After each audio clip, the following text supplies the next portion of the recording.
تم ہو اور بیچ کھاتے ہیں جو بزرگوں کا کفن تم ہو. تم وہ لوگ ہو جو کفنوں پہ سودے کرتے ہو، جو قبروں پہ سودے کرتے ہو. یہ لوگ تجارتیں کرتے ہیں، اخلاقی پستی کا یہ عالم کہ لوگ قبروں پہ سجدے کرتے ہیں، بیٹے بیچ کے دہیز خریدتے ہیں. غریب کی بیٹی روز تڑپتی ہے، روتی ہے، روز سسکیاں لیتی ہے کہ کہاں سے وہ دروازہ کھلے گا جب میں بھی جب سہاگن ہوں گی، جب میرا باپ بھی عزت کے ساتھ مجھے رخصت کرے گا. اور غریب آدمی بیٹی کی شادی کے بعد اتنا دکھی رہتا ہے، وہ بھی کم ہی لوگ جانتے ہیں، وہ بھی وہی لوگ جانتے ہیں جو اس منظر سے گزرتے ہیں. ہمارا اخلاقی معاملہ اس قدر زیادہ تباہی کا شکار ہے. میرے مصطفیٰ کریم سید عالم نور مجسم صلی اللہ علیہ وسلم جذبات کا خیال رکھتے، احساسات کا خیال رکھتے، تصورات کا. او بھائی، اس سے بڑا اخلاق کا مظاہرہ کہاں سے لینے جاؤ گے؟ کہ آمنہ کے لال فرماتے ہیں میرا دل کرتا ہے نماز لمبی پڑھاؤں، نماز اللہ کی نماز، دل کرتا ہے لمبی نماز پڑھاؤں، میں لمبی لمبی صورتیں تلاوت کروں، میں کھل کے رب کریم کا قرآن پڑھوں، میں اللہ تبارک و تعالیٰ کے قرآن مجید کے ذائقوں میں کھو جاؤں. لیکن حضور فرماتے ہیں نماز میں کسی بچے کے رونے کی آواز آتی ہے، کسی بوڑھے کی ہائے کی آواز آتی ہے، کسی بیمار آدمی کی ہائے کی آواز آتی ہے. نبی پاک فرماتے ہیں میں اللہ کی نماز چھوٹی کر دیتا ہوں، اللہ کے بندوں کا خیال کرتا ہوں. میں رب کی نماز چھوٹی کر دیتا ہوں، رب کریم کے بندوں کا خیال کرتا ہوں. خدا کے بندے تو ہیں ہزاروں، بنوں میں پھرتے ہیں مارے مارے، میں اس کا بندہ بنوں گا جس کو خدا کے بندوں سے. میرے حبیب کریم سید عالم صلی اللہ علیہ وسلم نے فرمایا اللہ کریم نے بندے کو، مخلوق کو پیدا کرنے سے پہلے جو تحریر سب سے پہلے لکھی تھی نا، اللہ نے اپنے پاس جو جملے سب سے پہلے لکھے تھے بندے بنانے سے بھی پہلے، وہ فکر یہ تھے کہ ان رحمتی سبقت اعلی غضبی. رب کریم نے لکھا تھا بے شک میری رحمت زیادہ ہے، میرا غضب زیادہ نہیں ہے. اس نے لکھا تھا کہ میری رحمت ہمیشہ میرے غضب پر غالب رہے. بسم اللہ الرحمن الرحیم.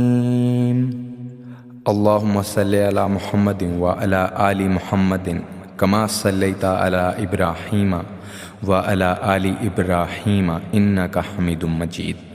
اللہم بارک علی محمد وعلی آل محمد کما بارکت علی ابراہیم وعلی آل ابراہیم انک حمید مجید.